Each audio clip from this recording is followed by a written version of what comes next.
I want you to imagine something with me.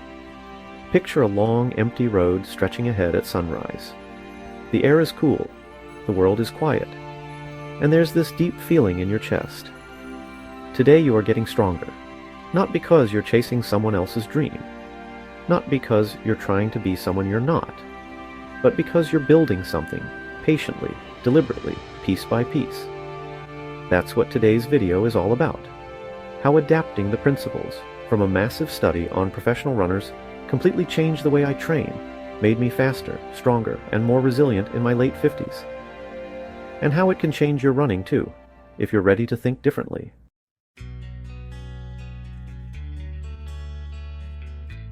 A while back, a major meta-analysis was published. Researchers dove deep into what the best runners in the world were doing. They weren't just looking at paces or mileage, they were studying everything. How often they trained, how they structured their weeks, how they built over years, how they handled racing.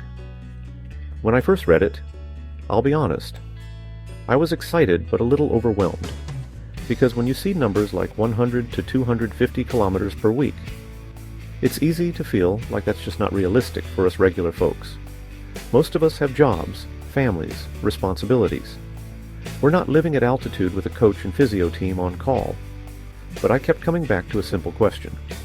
What if the secret isn't copying the numbers? What if it's copying the principles? And that's when everything shifted for me.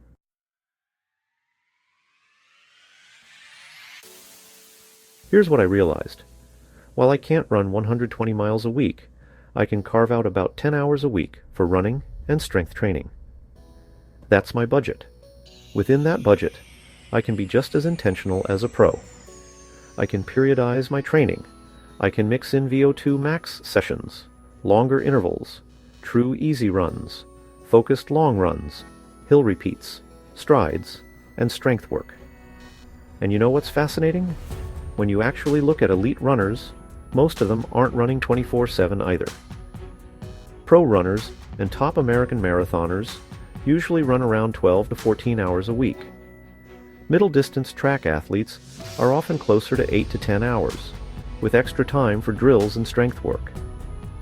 Even in peak marathon builds, they might push to 14 or 16 total hours, with everything included: running, strength, drills, and recovery. It's a lot, sure, but it's not endless. Even Kipchoge doesn't run all day. That realization made me feel even more confident. My 10 hours? That's right in line for building something real, something sustainable, something powerful. In other words, I stopped thinking how many miles did I run this week, and started thinking how much quality training time did I accumulate. That subtle shift, from miles to hours, from quantity to quality layered smartly, completely transformed my running.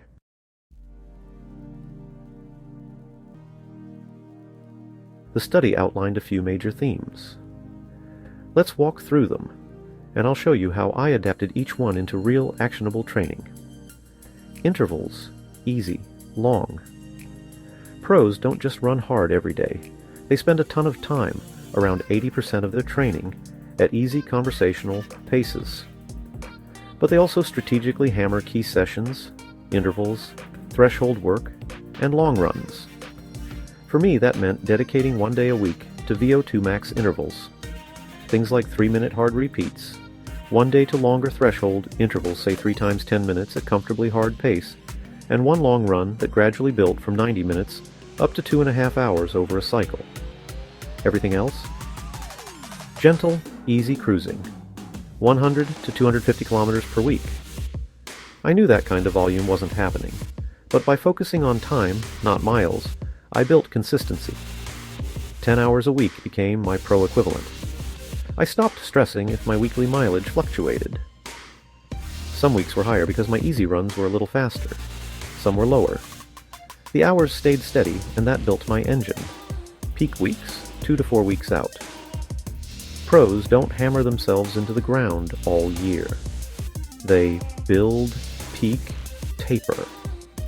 I began applying simple periodization, 3 to 4 weeks of gradually increasing load, then a down week where volume dropped, but intensity stayed.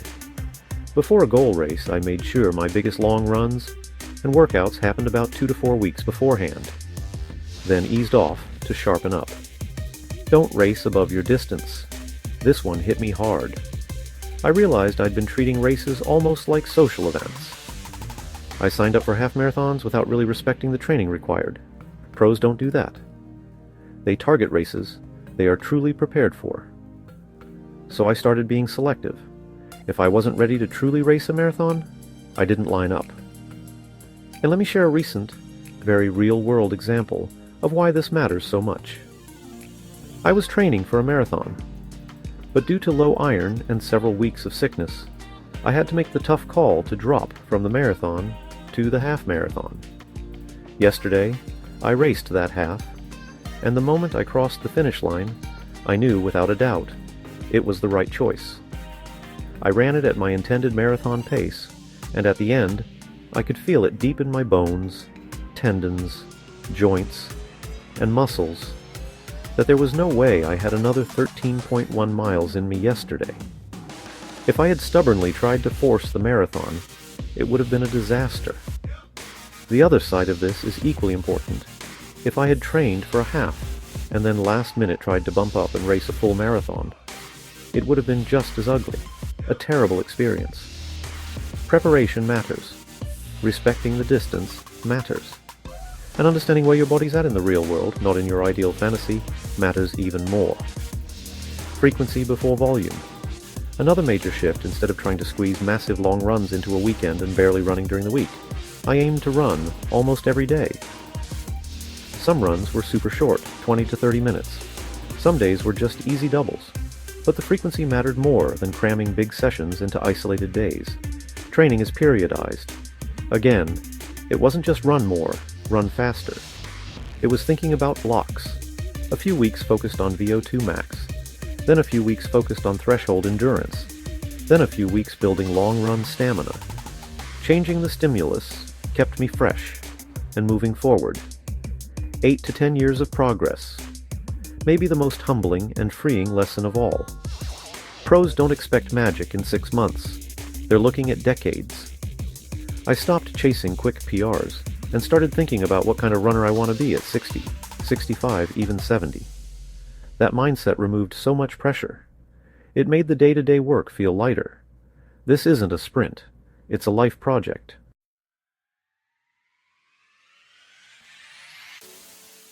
Within about a year of shifting my approach, here's what happened. I started running more miles, without trying to force it. As I got faster at easy paces, the same 10-hour week naturally meant more mileage. I stayed healthier, because I wasn't redlining all the time. My long runs felt stronger.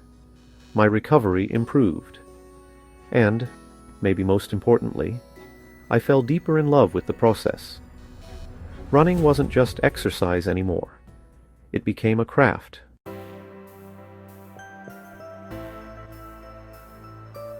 If you're watching this and wondering, okay, but how do I apply this? Start by asking yourself these simple questions. How much time can I realistically train each week without overloading my life? Within that time, can I structure my week to include one hard interval session, one longer steady run, and one true long run? Am I giving myself enough easy running to support the hard days? Am I building gradually, respecting down weeks, thinking in cycles, not chaos? And maybe most importantly, am I in this for the long haul? Because if you are, if you're willing to be patient, adapting these principles, even at a scaled down level, can completely reshape your running journey.